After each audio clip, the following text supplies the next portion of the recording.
결혼 8년 차입니다. 저희는 아이가 없습니다. 서로 처음부터 그렇게 약속했거든요.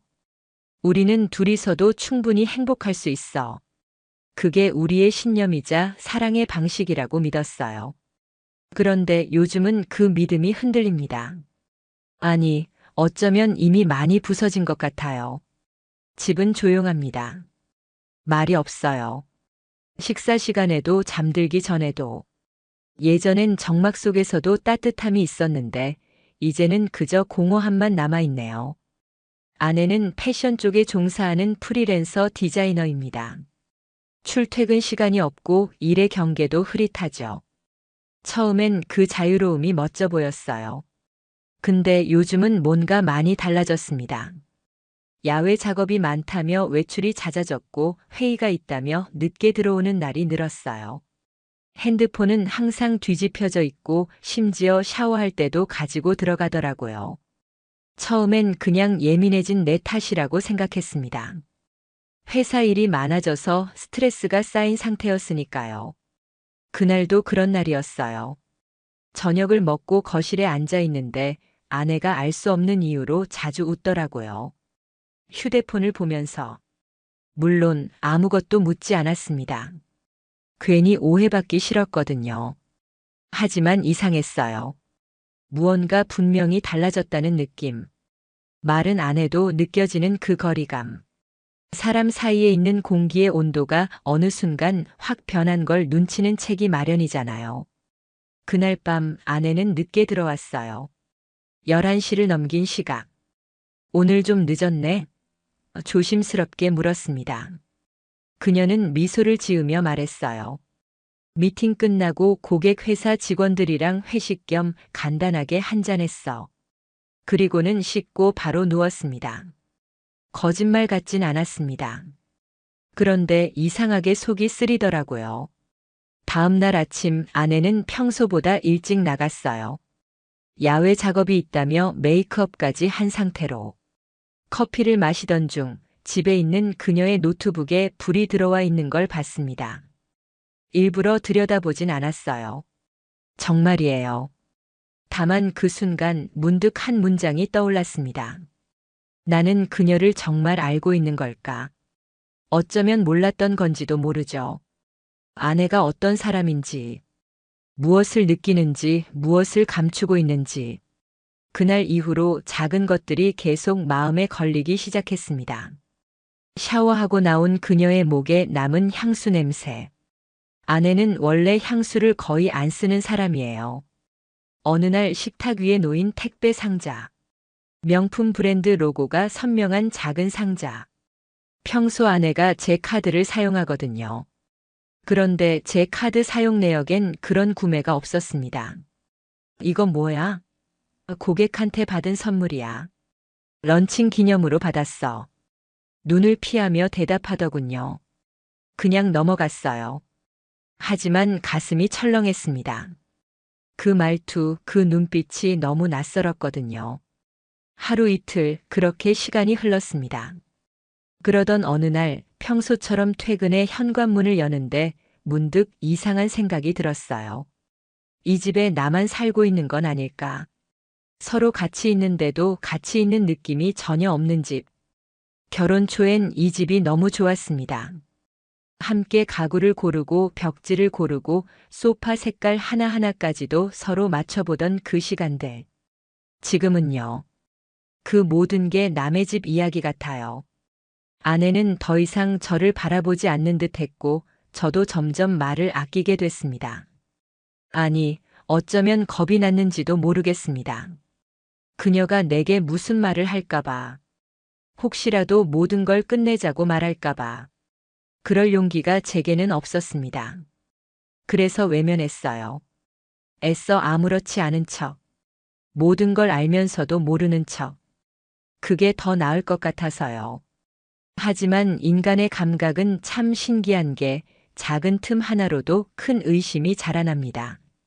그리고 그 틈은 곧 이름 하나에서 시작됐습니다. SNS는 원래 잘하지 않는 편입니다. 그날도 그냥 심심해서 예전에 쓰던 계정을 열어본 거였어요. 팔로우 목록도 몇 년째 그대로였고 별다른 알림도 없었습니다.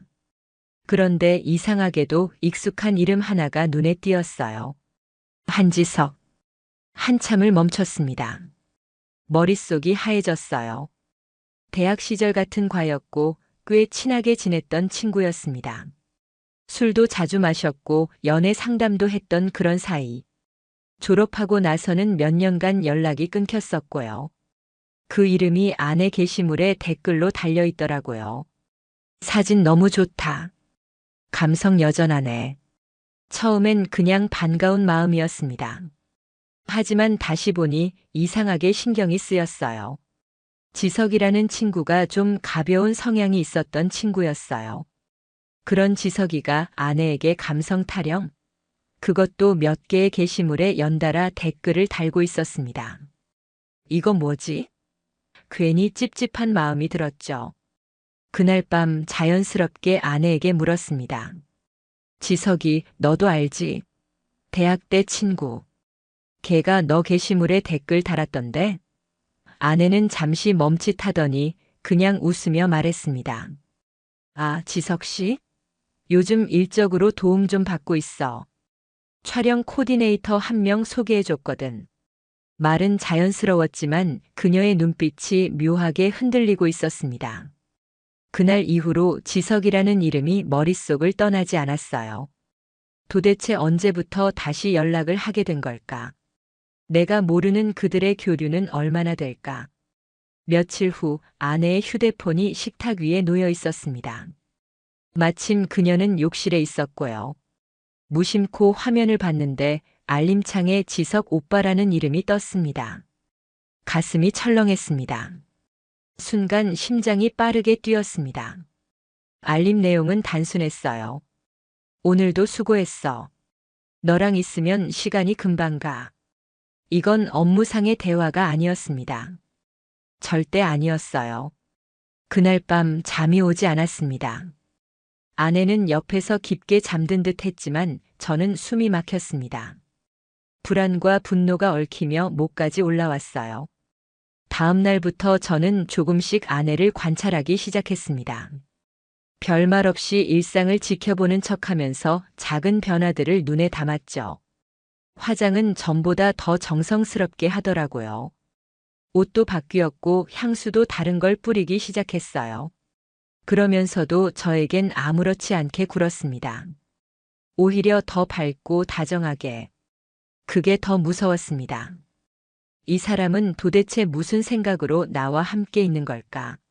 아니, 내가 지금 뭘 놓치고 있는 걸까? 회사에서도 일이 손에 잡히지 않았습니다. 회의 중에도 아내의 표정이, 지석의 문자 내용이 자꾸 떠올랐어요. 그로부터 일주일 후 아내가 주말에 일정이 잡혔다며 외출 준비를 하고 있었습니다. 새로 산 원피스를 입고 립스틱도 평소보다 진하게 발랐더라고요. 무심한 척 물었습니다. 같이 가는 사람 누구야? 코디랑 모델 한 명이랑. 지석 오빠도 근처 온다고 하더라. 그 순간 제 몸이 잠깐 굳는 느낌이었습니다. 지석 오빠? 그렇게 부를 사이였나? 그녀가 오빠라는 호칭을 쓰는 걸 처음 들었거든요. 그 사람. 말 편하게 하기로 했어 자연스럽게 대답하더군요. 하지만 그 웃음 저는 못 잊습니다. 분명 뭔가 감추고 있는 표정이었어요. 그날 오후 저는 그녀를 몰래 따라가 보기로 했습니다. 차를 몰고 100m쯤 뒤에서 조심스럽게 따라붙었습니다. 서울 성수동 한 카페 앞에 차를 세우더니 아내는 내리자마자 전화를 걸었습니다. 그리고 몇 분 후 지석이 나타났습니다. 멀리서도 한눈에 알아볼 수 있었어요. 익숙한 걸음걸이, 허리춤에 손을 얹는 습관까지. 그 사람 맞았습니다. 그들은 자연스럽게 인사를 나누고 어깨를 살짝 건드리며 웃더군요. 저는 그 장면을 차 안에서 지켜보다가 그만 핸들을 세게 움켜쥐었습니다. 그래, 그럴 수도 있지. 그냥 친한 거겠지. 애써 그렇게 말했죠. 그리고 그날 밤 저는 처음으로 그녀의 노트북 비밀번호를 풀어봤습니다. 그리고 그 안에서 충격적인 것들을 마주하게 됩니다.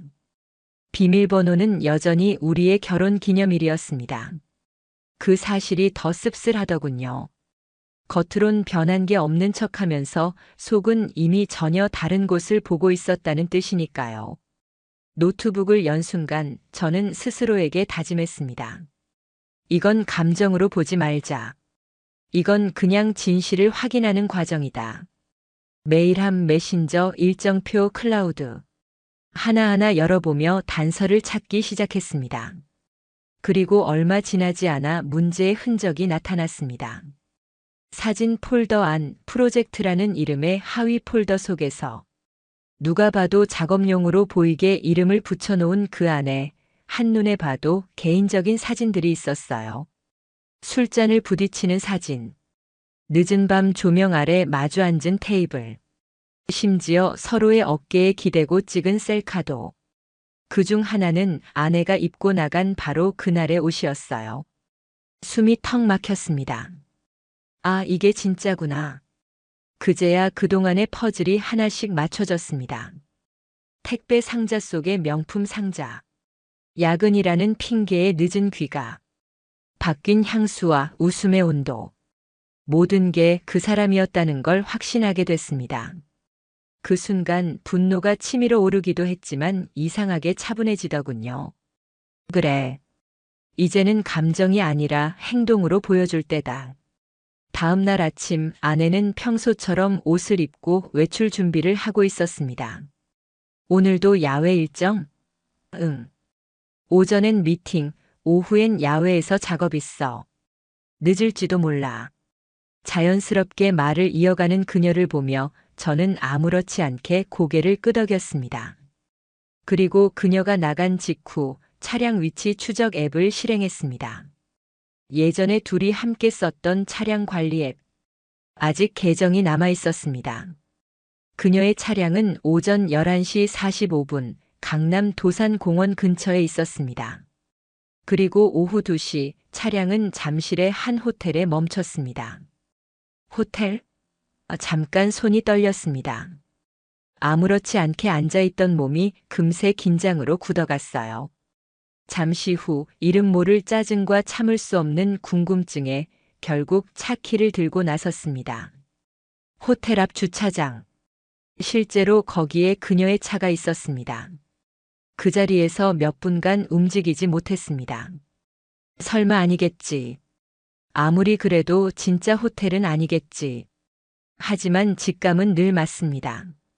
제 촉은 말하고 있었습니다. 이미 다 끝났다고. 잠시 후 후문 쪽에서 두 사람이 걸어 나왔습니다. 한지석, 그리고 제 아내. 둘은 자연스럽게 걸었고 서로를 바라보며 웃고 있었습니다. 팔짱을 끼진 않았지만 그 거리와 분위기만으로도 충분했습니다. 저는 그들을 멀리서 지켜봤습니다. 다가가진 않았습니다. 지금은 아직 때가 아니었거든요. 그날 밤 아내는 언제나처럼 태연하게 귀가했습니다. 오늘도 바빴지? 응. 좀 힘들었어. 미팅이 길어졌거든. 거짓말. 거짓말을 너무 자연스럽게 하더군요. 그 순간 저는 스스로에게 물었습니다. 어디까지 알아야 멈출 수 있을까? 지금 멈추면 후회하지 않을까?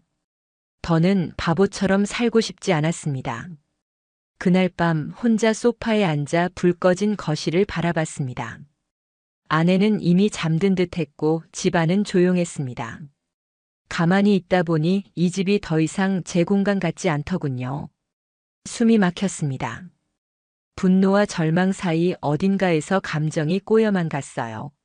하지만 그 감정에 휘둘릴 수는 없었습니다. 이건 분노로 해결할 문제가 아니야. 이건 계획적으로 움직여야 해. 다음 날 아침 저는 출근 대신 병가를 신청했습니다. 그간 사용하지 않은 누적된 연차로 며칠은 충분히 쉴 수 있었거든요.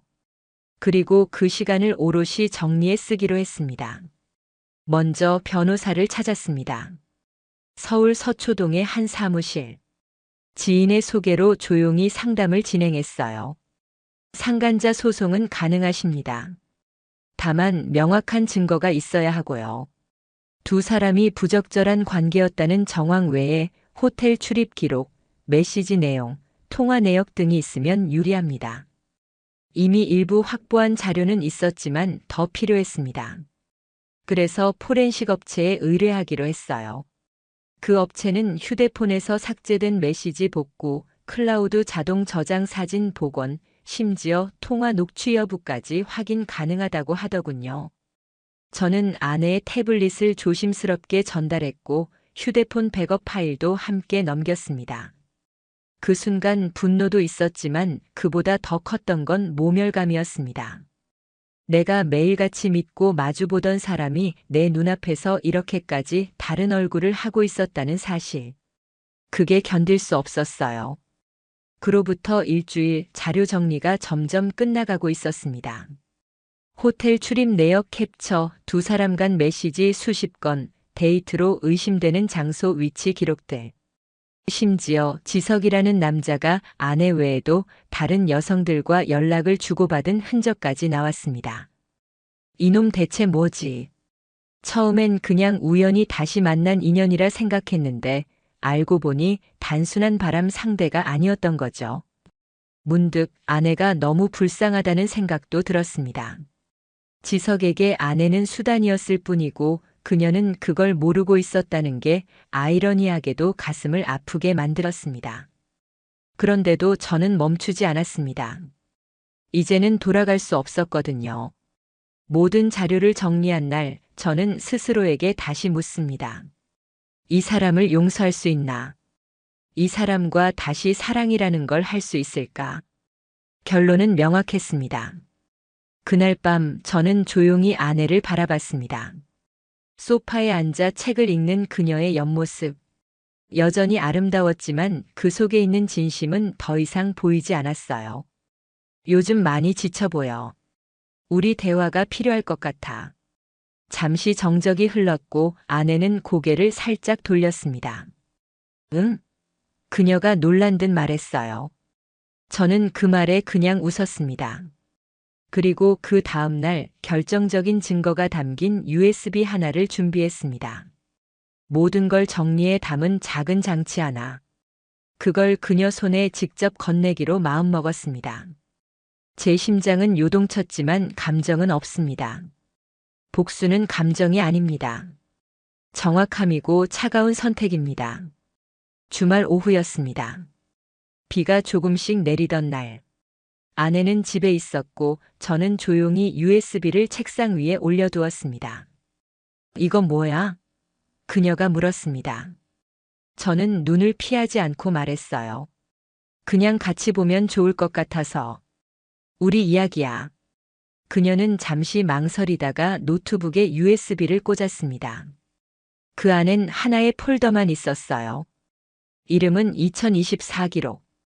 그녀가 더블 클릭을 하자 정리된 폴더들이 열렸습니다. 위치 기록, 호텔 출입 내역, 메신저, 사진. 하나하나 보기만 해도 모든 걸 이해할 수 있을 만큼 선명했습니다. 처음엔 놀란 눈치였습니다. 하지만 곧 그녀는 입술을 깨물며 말없이 화면을 쳐다봤어요. 사진 폴더를 클릭했을 때 그녀의 손이 살짝 떨렸습니다. 한참을 아무 말도 하지 않았어요. 그러다 결국 그녀가 조용히 말했습니다. 언제부터 알고 있었어? 충분히 오래됐어. 그 짧은 대화에 온몸이 무너지는 것 같았습니다. 숨이 막혔고 가슴이 찢어지는 듯 했어요. 왜 아무 말도 안 했어? 그녀가 눈물을 머금은 채 물었지만 저는 그냥 말했습니다. 넌 내게 설명하려고 한 적 없잖아. 언제든 말할 기회 있었는데 그걸 선택한 건 너였어. 그녀는 고개를 숙였습니다. 그리고 한참을 말없이 있더니 중얼거리듯 말했어요. 지석이 오빠 그런 사람인 줄 몰랐어. 그 사람이 나한테만 그런 줄 알았어. USB 안에는 지석이 아내 외에도 여러 여성과 나눈 메시지가 있었어요. 클라우드 백업을 통해 복원된 자료들이었죠. 같이 여행 가자. 넌 진짜 특별해. 다른 사람은 몰라. 너만 알아줘. 메시지 창의 상대 이름이 바뀔 뿐 내용은 거의 비슷했습니다. 말 그대로 복사한 듯한 감정의 언어들. 그걸 보며 저는 차라리 허탈했습니다. 배신감보다 더 큰 건 그녀가 그 말들에 진심으로 웃고 있었다는 사실이었습니다. 난 그냥 위로가 필요했던 것 같아. 그녀는 그렇게 말했습니다. 하지만 그 순간 모든 게 멀게 느껴졌습니다. 위로라는 단어가 이토록 이기적일 수 있다는 걸 처음 알았어요. 나는 늘 그녀 옆에 있었고 함께 밥을 먹고 대화하진 않아도 같은 공간을 지켜왔는데 그녀가 필요로 했던 위로는 낯선 남자의 말 몇 마디였던 겁니다. 그 사실이 너무 모욕적으로 느껴졌습니다. 그날 밤 우리는 각자 다른 방에서 잤습니다. 아내는 한마디도 하지 않았고 저도 아무 말 하지 않았습니다. 다음 날 아침 아내가 조심스럽게 물었습니다. 이혼할 거야? 저는 고개를 끄덕였습니다. 응. 그 대답 이후 그녀는 더 이상 묻지 않았습니다. 다만 어깨가 축 처진 채로 주방에 앉아 있었어요. 한참을 멍하게 앉아 있다가 그녀가 조용히 말했습니다. 미안해. 저는 그 말에 아무런 감정도 느끼지 않았습니다.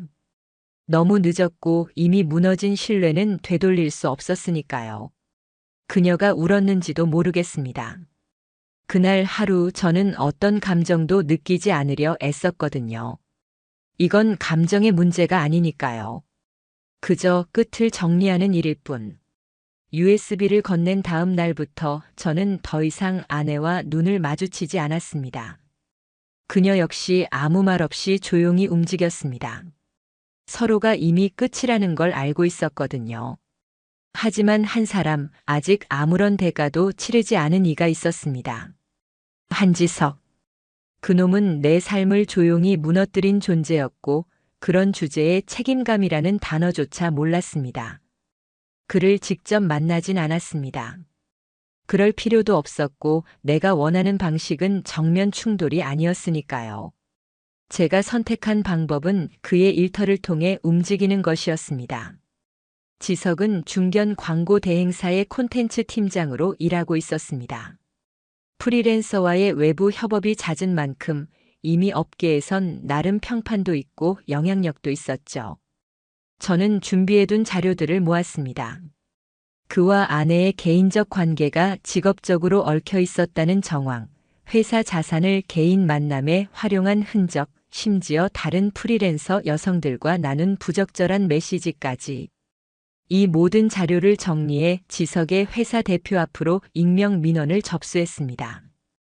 법률 상담을 거친 표현만 골라 단 하나의 문장도 허위로 보이지 않도록 했습니다.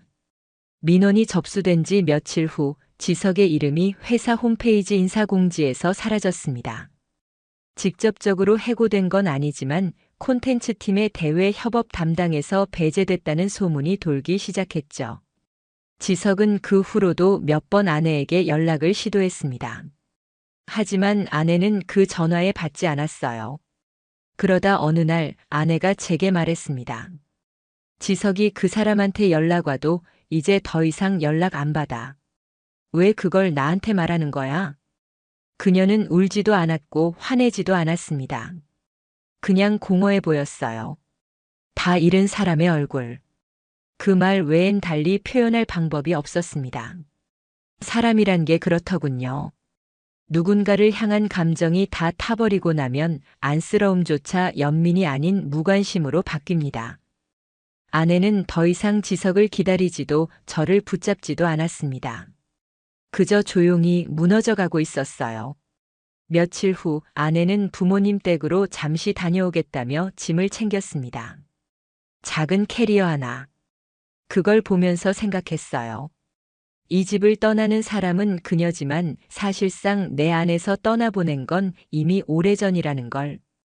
아내가 현관문을 나서는 모습을 조용히 지켜봤습니다. 그리고 그 문이 닫힌 순간 이상하게도 안도감이 밀려왔어요. 사람이 이렇게까지 변할 수 있다는 걸 직접 경험하기 전까진 믿지 않았습니다. 하지만 결국 사람은 변했고 관계도 무너졌습니다. 단지 시간의 문제였을 뿐. 집안이 조용했습니다. 아내가 떠나고 나서 이곳은 더 이상 우리의 공간이 아니었죠. 소파, 식탁, 침대. 모든 가구는 그대로인데 공간의 온도가 완전히 달라졌습니다. 차갑고 비어있고 이상하게 낯설었습니다. 며칠을 그렇게 멍하니 보냈습니다. 감정이 들끓는 것도 아니고 분노가 타오르는 것도 아닌 그냥 아무 생각이 들지 않더군요. 그러다 문득 이제 마무리할 때가 됐다는 생각이 들었습니다. 그래서 변호사에게 전화를 걸었습니다. 이혼 진행해 주세요. 상대 측에도 통보해 주세요. 그 말이 내 입에서 나오는 순간 참 이상한 기분이었습니다. 슬프지도 시원하지도 않았어요. 그냥 해야 할 일을 했다는 느낌. 며칠 후 아내가 다시 집으로 왔습니다. 서류를 받기 위해서였죠. 식탁 너머로 마주 앉은 우리는 처음 보는 사람처럼 조용히 앉아 있었습니다. 그러다 그녀가 먼저 입을 열었어요. 여보, 나는 그냥 자기가 나한테 관심이 없어진 줄 알았어. 한참을 망설이다 겨우 꺼낸 말이었습니다. 저는 잠시 숨을 골랐습니다. 그래서 그걸 확인하려고 다른 사람을 만난 거야? 그녀는 대답하지 않았습니다. 그 침묵이 어쩌면 가장 정직한 대답이었는지도 모르죠. 용서해달라고 말하고 싶진 않아. 그럴 자격도 없고 이미 다 망가졌으니까. 그녀가 고개를 숙이며 말했습니다. 목소리가 떨리고 있었어요. 저는 조용히 서류를 꺼냈습니다. 이혼 합의서. 조건은 간단했습니다. 재산 분할 없음. 집은 제 명의로. 모든 권리 포기. 그녀는 아무 말 없이 서명을 했습니다.